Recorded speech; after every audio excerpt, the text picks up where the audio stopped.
Vamos a esperar que lleguen un ratito más para que comparezcan más personas.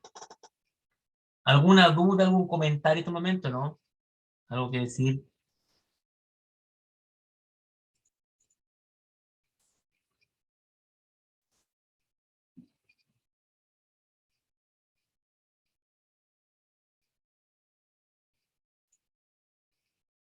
Vamos, como digo yo, a esperar un par de minutos para que se incorporen más compañeros. ¿Se me escucha, no es cierto? ¿No estoy en silencio? No, no estoy en silencio.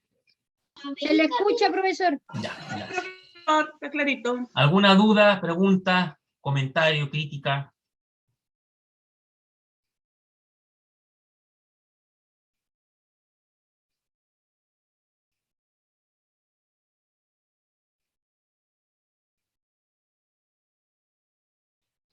Vamos a dar 2 minutos. A las 13:07 comenzamos. Porque somos 10 y éramos 20. Entonces, si comienzo, van a empezar a llegar y me van a empezar a interrumpir y me van a distraer. Entonces, prefiero dar 2 minutos para que se vayan incorporando. Ya vamos en 12, 11. Faltan aproximadamente 9 compañeros más. Reitero la pregunta. ¿Hay algo que quieran comentar, analizar, decir, no decir, criticar? O lo que ustedes tienen conveniente.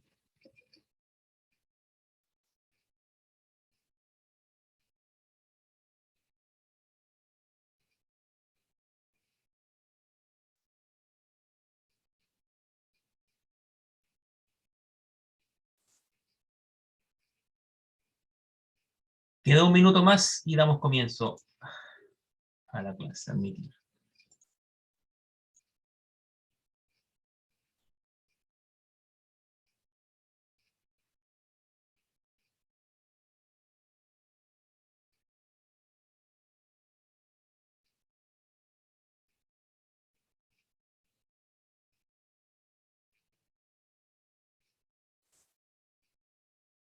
Ya.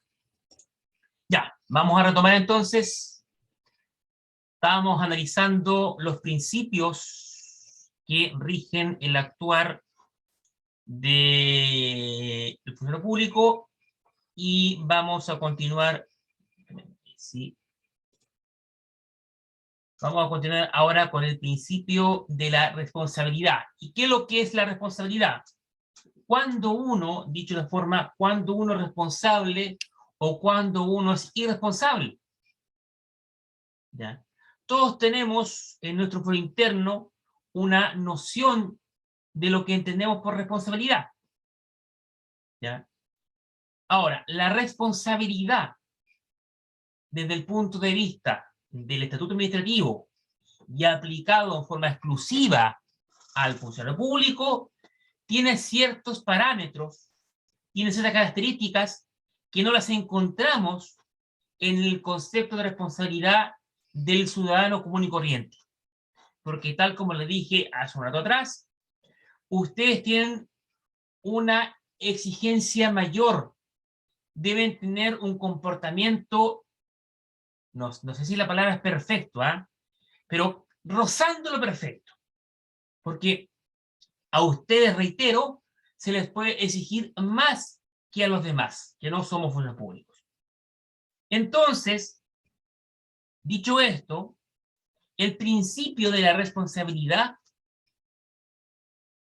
dice relación con que todo funcionario público, toda persona que se desempeña dentro de la administración del Estado, al tener la actividad que desarrolla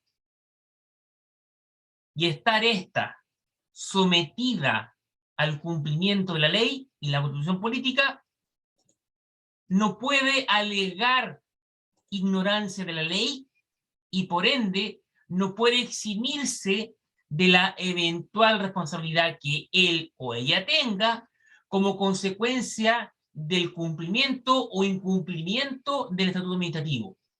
En palabras más simples, si usted, señor funcionario público, si usted, señora funcionaria pública, sabe lo que tiene que hacer, porque usted no puede decirme que no sabe la ley, Si usted comete alguna irregularidad, asuma las consecuencias de actuar. Responda. Y si tiene que responder civilmente, vaya y pague. Si tiene que responder administrativamente, asuma y salga del cargo. Y si tiene que responder penalmente, asuma también y cumpla con su responsabilidad penal. ¿Ya? Y ahora, esta responsabilidad es personal, no es delegable. Si al funcionario Juanito Pérez lo sancionan como responsable de un delito, es él el que va a tener que responder y no va a poder pretender el funcionario Juanito, que responda el funcionario Pedrito. ¿Ya? Así también esta regla rige para la responsabilidad civil y la responsabilidad administrativa. Si a mí me echan, si a Ricardo Echeverría Rodríguez lo encontraron robando, ni Dios lo quiera, dentro del hospital de Lota y soy funcionario, yo no voy a poder decir, no, pero ¿sabe qué? A mí me pillaron robando, pero echen a Pedrito. No, pues señor, si usted fue el que entró roba, usted que lo robó, usted el que tiene responsabilidad administrativa y penal, asuma las consecuencias. Eso simplemente el principio de responsabilidad, que evidentemente este principio se aplica en todo orden de la vida. Tenemos responsabilidades como padres, responsabilidades como hijos, responsabilidades como acreedores, deudores. El más amplio ámbito de la palabra responsabilidad, todas nuestras acciones, todas nuestras omisiones generan consecuencias y debemos hacernos responsables de ellas. Y si yo obré bien, no tendré ninguna consecuencia, por el contrario, si obré mal, generé algún daño, tendré que responder por ese daño y hacerme responsable. Más que eso, echarle agua. No hay más nada que comentar respecto al principio de la responsabilidad. Y en cuanto al principio de la probidad y transparencia, ya, este principio de la probidad administrativa simplemente significa en que el funcionario público debe observar, debe ejercer una acción, ya, en forma intachable. Debe tener una vida intachable. ¿Y qué significa intachable? Significa que debe tener una vida ausente de faltas, y de faltas graves, ausente de situaciones que se le puedan reprochar. Y también este principio de la probidad y transparencia conlleva también la honestidad del trabajador público, ¿ya? El funcionario público debe ser leal en su desempeño de su función, debe ser transparente, aun cuando convenimos delante que nadie es transparente 100%, pero lo menos en el ejercicio de su cargo, ¿ya? ¿Por qué? ¿Por qué se exige esta probidad? ¿Por qué se exige la transparencia? Que también, convengamos que ha sido morigerada por ciertos fallos de la Contraloría y de los tribunales de justicia. Porque cuando ustedes están trabajando dentro del aparataje público, lo que ustedes están haciendo es mover el Estado. Y el Estado es dinámico. Y el Estado, la función del Estado, es el bien común de la sociedad.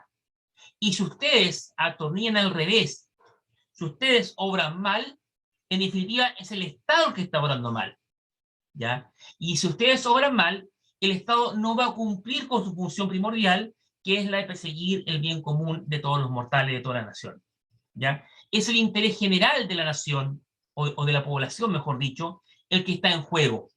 Ustedes, cuando ejercen la función pública, cuando se levantan todos los días a trabajar al hospital, cuando doña Dina atiende urgencia, cuando doña Laura trabaja en su labor, que no sé cuál es, cuando doña Sandra, cuando don Daniel marcan tarjeta para trabajar, lo que están haciendo en definitiva es que el Estado trabaje. Ustedes son la efigie, ustedes son la cara visible del Estado. Y cuando un funcionario del aparataje de salud les recrimina a ustedes, por ejemplo, un mal proceder, una falta de respeto que ellos estiman, lo que están haciendo es que, lo que están manifestando es que es el Estado el que está actuando mal. Y ustedes, algunas veces, con o sin razón, deben recibir ese reclamo y ponerle el pecho a las balas en forma justa y injusta, dependiendo de lo que se trate, ¿ya? Entonces, reitero, este principio de probidad y transparencia radica en que ustedes deben tener una conducta intachable ya en el desempeño de sus labores. Y no deben olvidar que son funcionarios públicos 24/7, y ahí podremos discutir con don Daniel, creo que se llama, dependiendo de la vida privada del funcionario versus su labor, ya estando entre medio el tema de que a lo mejor yo me quiero fumar un pito o me quiero tomar una piscola. Ahora, no, evidentemente no es lo mismo tomarme una piscola que tomarme 10 piscolas y terminar con la tele apagada. Entonces, todo esto tiene matices, todo esto tiene parámetros, ¿ya? Nada es blanco y nada es negro. En concreto, el tema de la probidad y el tema de la transparencia se ve cada caso a caso concreto. Y aún en casos similares, podemos tener dictámenes distintos para una misma o similar situación.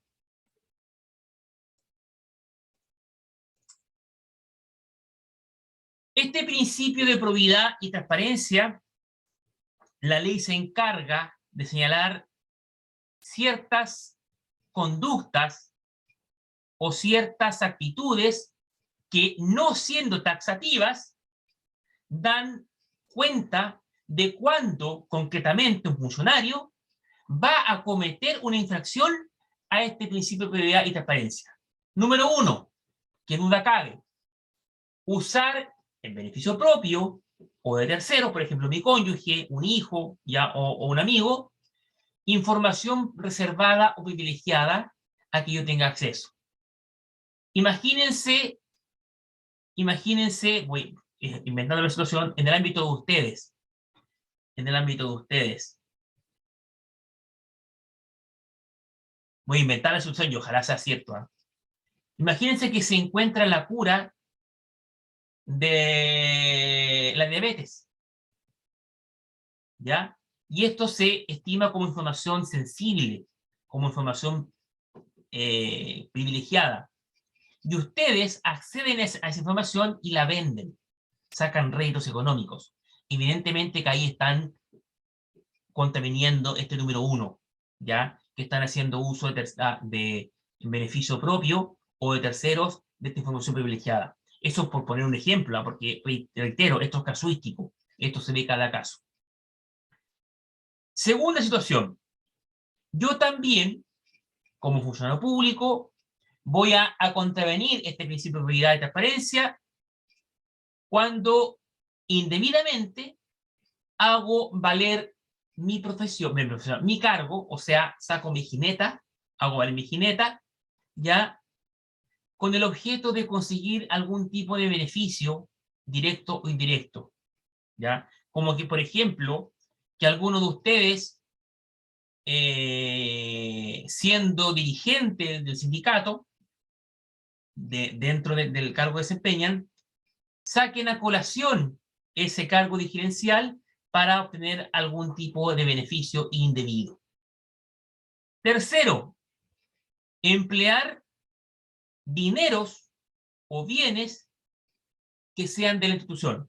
Por ejemplo, el más típico, que ustedes salgan a carretear con la camioneta del Hospital de Lota, en donde aparece el logo de Lota. Y ustedes se van a una discoteca y estacionan ahí afuera de la discoteca la camioneta con el logo del Hospital de Lota. El segundo que va pasando por fuera dice, bueno, ¿y qué pasa acá? ¿Por qué hay una camioneta con el logo del Hospital de Lota afuera de una discoteca? Nada tiene que hacer. Y más encima, veo salir un funcionario que yo lo conozco, porque lo tengo que conocer, y lo veo borracho saliendo de ahí. Entonces, evidentemente que también se prestaría para que lo acusen por contravención a este principio. 4.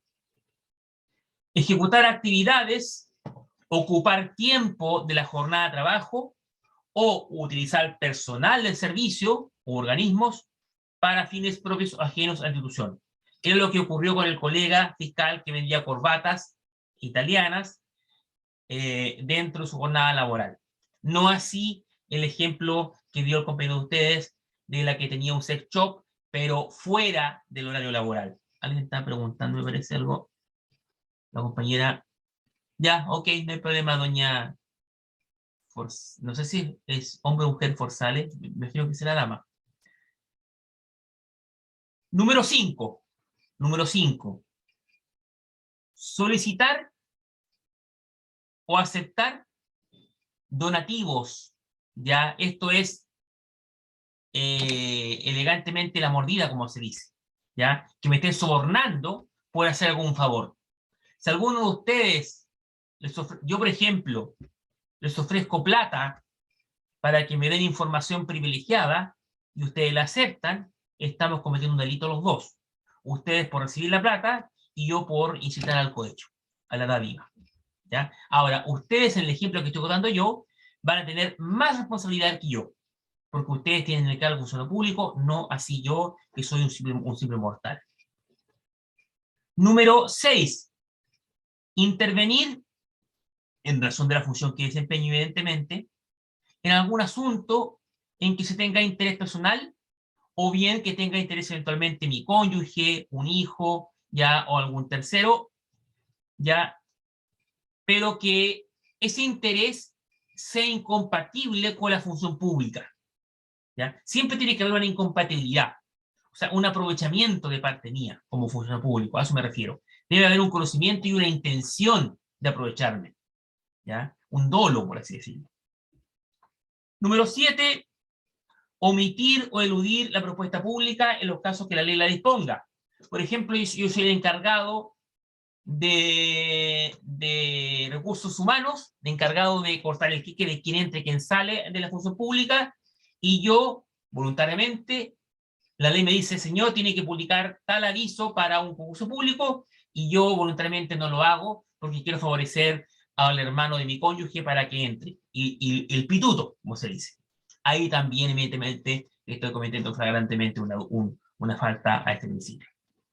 Y contravenir, finalmente, junto con el número 9, contravenir los deberes de eficiencia, eficacia y legalidad que rigen el servicio público. O sea, si yo soy eficiente, si yo no soy eficaz, lo que evidentemente queda interpretación, ¿se dan cuenta? Ahora, si yo no cumplo con la ley, también estoy contraveniendo el principio de probidad.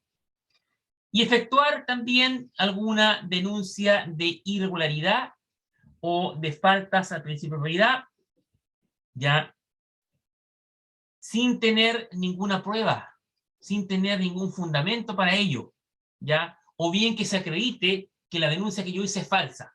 Esto es, por ejemplo, que yo calumniosamente acuso a algunos de ustedes que están robando dentro del servicio, del hospital, ¿ya? Porque les tengo rabia, envidia, por lo que sea, entonces yo voy y lo acuso.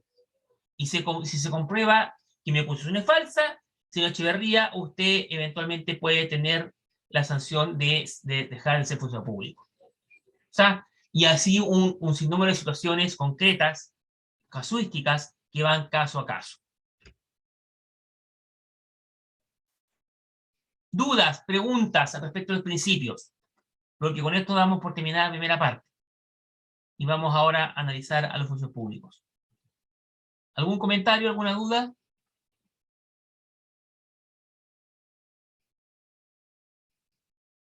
¿No? Bueno. Vamos ahora a estudiar cómo se clasifican, cómo se categorizan ustedes, los funcionarios públicos. ¿Qué categoría tiene cada funcionario público? Los empleados de la administración pública son de dos clases. Son de planta y a contrata. No hay más. Porque los trabajadores honorarios ya no tienen la calificación técnica de funcionario público. Se les asimila para algunas cosas, pero no la tienen. Solamente tienen la calidad de funcionario público, ya de administración pública, todo funcionario que esté contratado de planta y a contrata. ¿Y cuáles son los trabajadores de planta y cuáles son los empleados a contrata? El empleado de planta, y esto usted lo tiene mucho más claro que yo incluso, el empleado de planta es aquella persona, funcionario público por cierto, que sirve un cargo que tenga la calidad de permanente y cuyo cargo también corresponda a la organización estable de un servicio. Vale decir, para que una persona, funcionario público, sea considerado como trabajador de planta, empleado de planta, debe cumplir con dos condiciones. La primera, número 1, el cargo debe ser permanente. Primera condición, cargo permanente. Y la segunda condición, ese cargo que es permanente debe formar parte de la organización estable del servicio. No debe ser un cargo ya que tenga una existencia efímera. Debe ser un cargo permanente y debe formar parte del organigrama estable del servicio. Los empleados, los funcionarios que ocupan un cargo incluido en la planta suplementaria proveniente de cualquier repartición pública, también se les asimila y se entiende que son trabajadores de planta. Respecto de los empleados a contrata, son aquellos personas naturales, evidentemente naturales, nunca jamás jurídicas, que desempeñan un cargo, pero este cargo ahora es transitorio, no tiene la calidad de permanente como allá lo tiene el trabajo de empleado de planta. ¿Ya?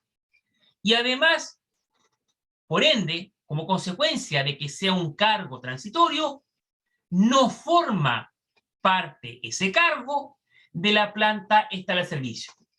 Entonces, si yo les pregunto a ustedes, ¿cuáles son las diferencias fundamentales entre un empleado de planta y un empleado de a contrata? Ya, la respuesta es la siguiente. Señor profesor, el empleado de planta desempeña un cargo permanente. En cambio, el empleado a contrata emplea o ejecuta un cargo transitorio.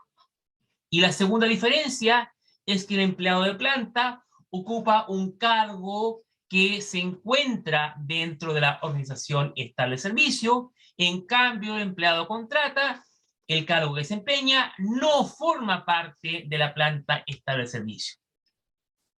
Aquí todos son de planta, ¿no?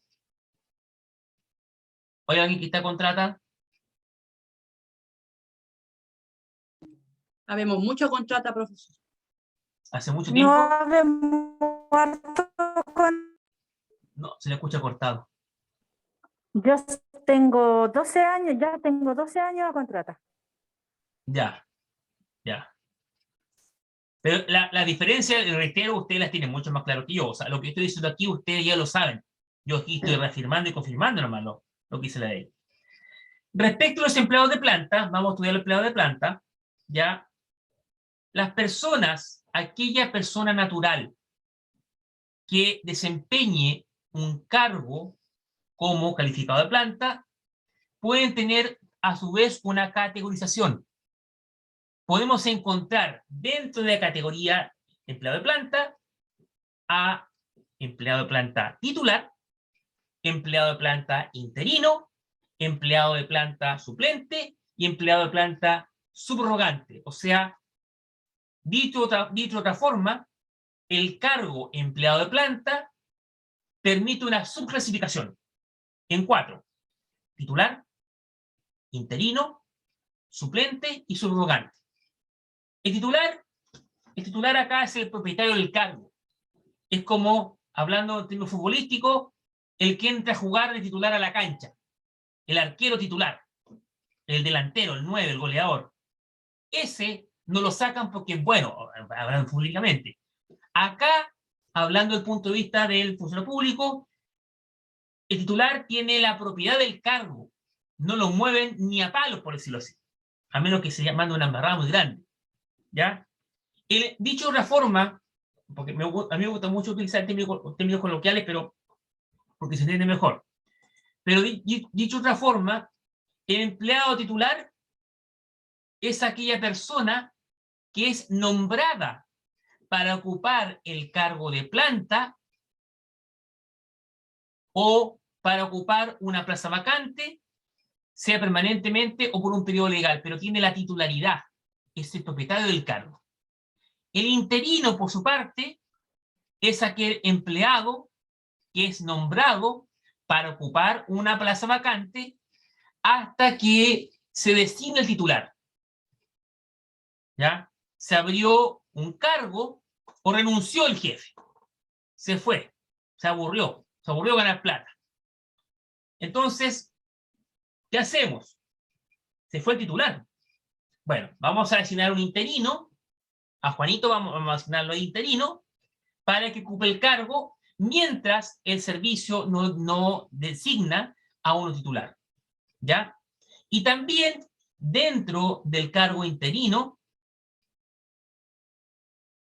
se entiende que es interino aquellos declarados en tal carácter, cuando la ley autoriza a alguna autoridad a declarar como interino algún cargo específico. ¿Ya? ¿Cuándo ocurre esto?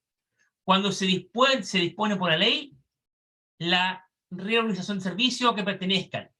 ¿Ya? Cuando la ley permite que el servicio público se reorganice, puede eventualmente designarse como un cargo interino, algún cargo que antes era titular o tenía otra característica.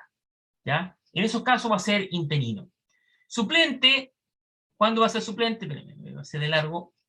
Son aquellos empleados que son nombrados para ocupar un cargo que está vacante solamente durante la ausencia o impedimento titular interino. ¿Ya? Y el subrogante son aquellos empleados que reemplacen a otro por ministerio de la ley. En el caso suplente, por ejemplo, se puede dar cuando las damas quedan embarazadas y se van con el empleo postnatal. Entonces, el que va a ocupar el cargo suplente va a estar solamente por el tiempo que la madre, que esa dama, que esa mujer, va a ocupar su postnatal. ¿Ya? Y cuando la mujer vuelva, termina el postnatal, entonces el suplente va a tener que decir, hasta luego, señor, porque ya se acabó la suplencia. O también cuando eventualmente se vaya de vacaciones alguna persona, etcétera, etcétera, etcétera. Ahora, el presidente de la República, el presidente en ejercicio, evidentemente, puede designar a los empleados, en el caso de la subrogación, o también a aquellos que van a suplir titulares cuando los cargos son de su exclusiva confianza. Por una razón muy lógica. Porque el presidente de la República desempeña una función sumamente específica y sumamente especial, que necesita gente de confianza. Entonces, imagínense ustedes que la secretaria, iba a ser presidente Piñera, pero ya se fue Piñera, el presidente Boric, quede embarazada o se enferme. Él no puede llamar a un concurso público la elección de su secretaria. No, él tendrá la atribución para él decidir qué persona va a ser de su exclusiva confianza para que durante la imposibilidad de la titular, del secretario titular, pueda ocupar el cargo. Eso es lógico, lógica pura, no hay otra aplicación. Y aquí pasamos a los trabajadores honorarios, a los vilipendiados trabajadores honorarios, aquellos que son los hermanos pobres, por así decirlo, de la administración pública. Las personas que están en menor privilegio, no sé si privilegio, pero en menor posición. Primero que todo, hay que aclarar qué es lo que es el contrato honorario, en qué consiste. Primero que todo, el contrato honorario es un contrato consensual. ¿Qué significa consensual? Que se perfecciona por la sola voluntad de las partes. Yo le digo a doña Laura, la contrato, ¿quiere usted trabajar como secretaria de honorarios? Ella me dice que sí, ok, consensual, se acabó. Cosa distinta que después tengamos que escriturarlo para efectos probatorios. Pero por el solo hecho que doña Laura me diga que sí, y que yo le haya ofrecido el cargo, listo. Se formó el consentimiento. Eso significa consensual. Bilateral, porque hay dos partes. Está doña Laura por una parte y estoy yo por la otra. Y conmutativo.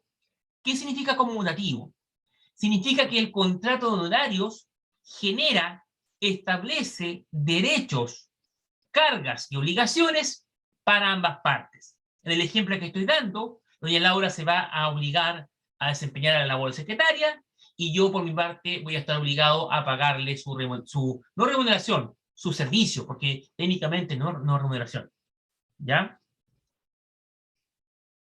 Dicho de otra forma, la conmutatividad también mira al servicio material o inmaterial que desempeña la persona a cambio del honorario, a cambio de la contraprestación que va a recibir.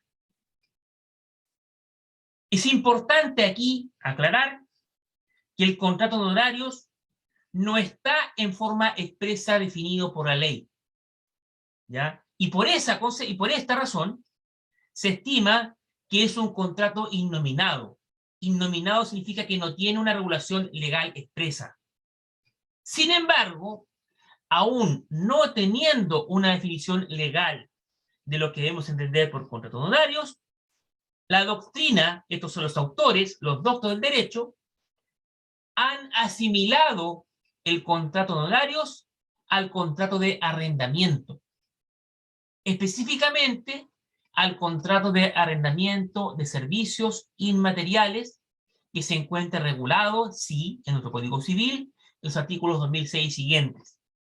¿Ya? El contrato de arrendamiento de servicios inmateriales se refiere, por ejemplo, a que yo contrate a una persona, a un escritor, para que me redacte mi historia de vida.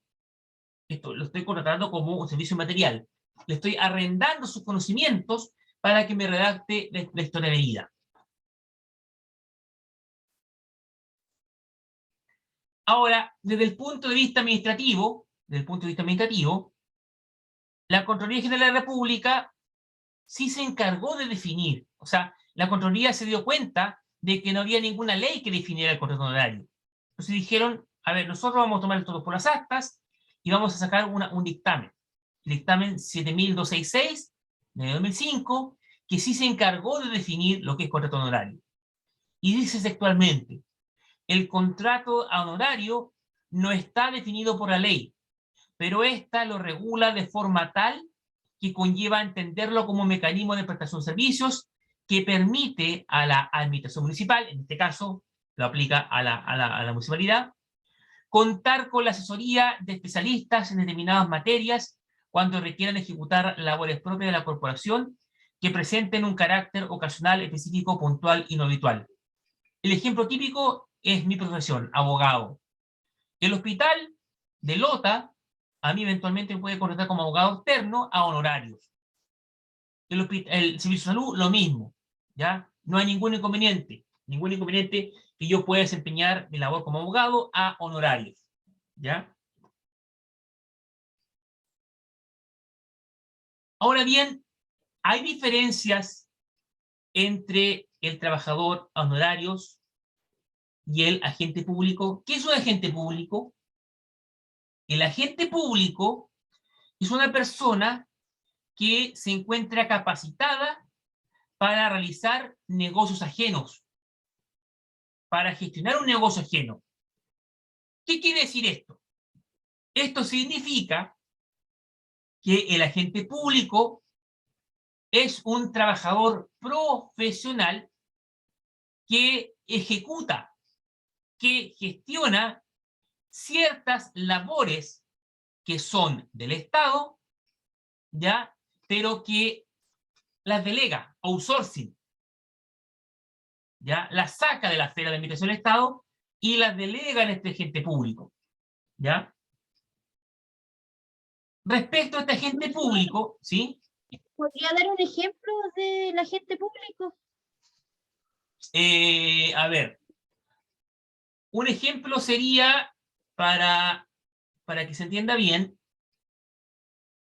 es cuando el Estado encarga a un particular,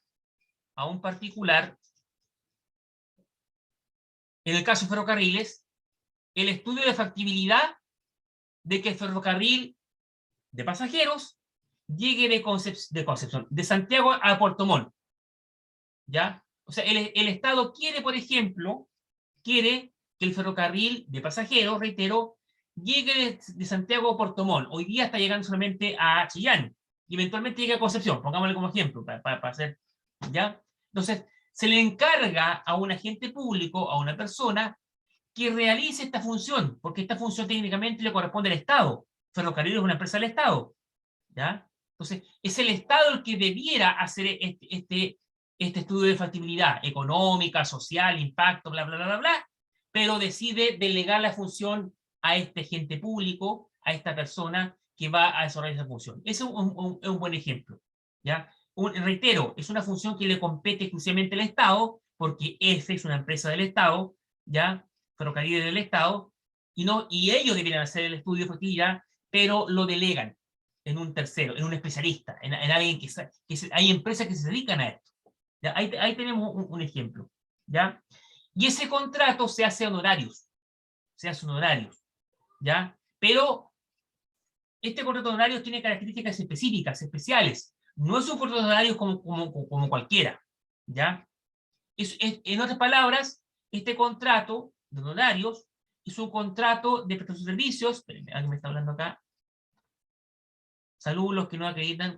A ver, déjame un segundo que estoy leyendo el chat. Dice, por ejemplo, sería en la parte salud, los que nos acreditan como hospitales lo hacen una empresa externa. Ahí tenemos otro buen ejemplo, sí, tiene razón. Ahí la compañera o compañero Forzale dice, sería un agente público, aquella empresa que a usted los acredita como hospitales. Alguien va a hablar, parece, ¿no? Profesor, ¿Sí? en este caso entraría lo que está pasando con los hospitales públicos que se van a construir, que los servicios de salud y el MOP contratan empresas externas para que hagan el diseño del proyecto. Sí, sí, exactamente, porque el servicio de salud es un servicio público, en donde técnicamente ellos deberían hacer ese servicio. Y lo delegan. ¿Y por qué hacen eso, básicamente? Lo hacen porque hay empresas que se dedican específicamente a eso y tienen la experticia, tienen el conocimiento para hacerlo. Entonces, ¿qué mejor que pagarle a un tercero que supuestamente sabe lo que está haciendo? Porque también comentamos que se pueden mandar errores, ¿ya? Entonces, ¿qué es mejor? No, paguémosle a la empresa, deleguemos la función y usted encárguese de esto. Y después me trae el trabajo terminado. Eso es. ¿Y siempre va a ser a un horario? Sí, siempre va a ser honorario, exactamente. Profesor, ¿Sí? porque con eso el Estado se ahorra de contratar al arquitecto, contratar a los ingenieros estructurales, Costos. hacer un equipo. Es costos.